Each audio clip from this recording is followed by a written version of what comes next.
ஹோட்டல்ல வந்து இந்த கோடு மஞ்சள் கோடு இருக்கு இல்லையா, இந்த மஞ்சள் கோடுல வந்து இந்த சைடு இருக்க ஜாமான அவங்க தூக்கிட்டு போகல.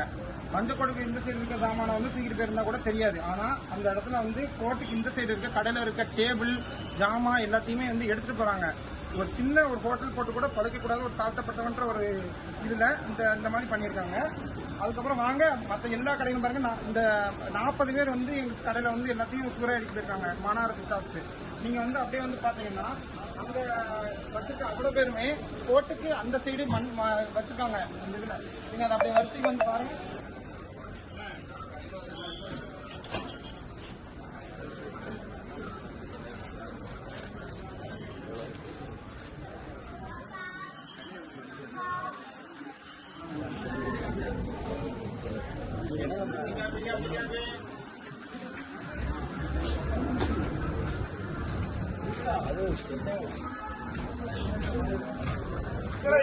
இவ்வளவு கடைகள் வச்சிருக்காங்கன்னா அவங்கள வந்து ஏன் எதுவுமே கேட்கணுன்றத விட, ஆனா நம்ம வந்து தாழ்த்தப்பட்டவன்றதுனால மட்டும்தான் இந்த மாதிரி பண்றாங்களா அப்படின்றதான் எனக்கு தெரியல. மற்றபடி பஸ் ஸ்டாண்ட் முழுசுமே இப்படிதான் நடந்துட்டு இருக்கு. இதுல எதுக்காக வந்து என்ன மட்டும் கால் பண்ண வச்சு இப்படி பண்றாங்கன்னு எனக்கு தெரியல.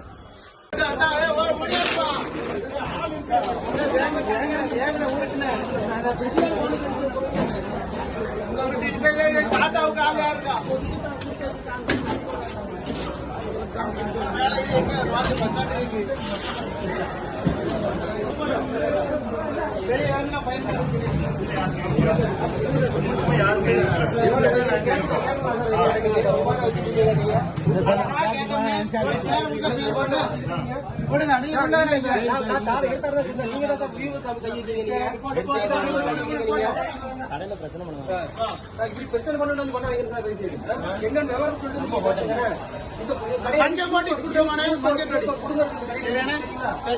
குடும்பம் இருக்கு. ஏதோ வீம்புக்கு பண்ற மாதிரி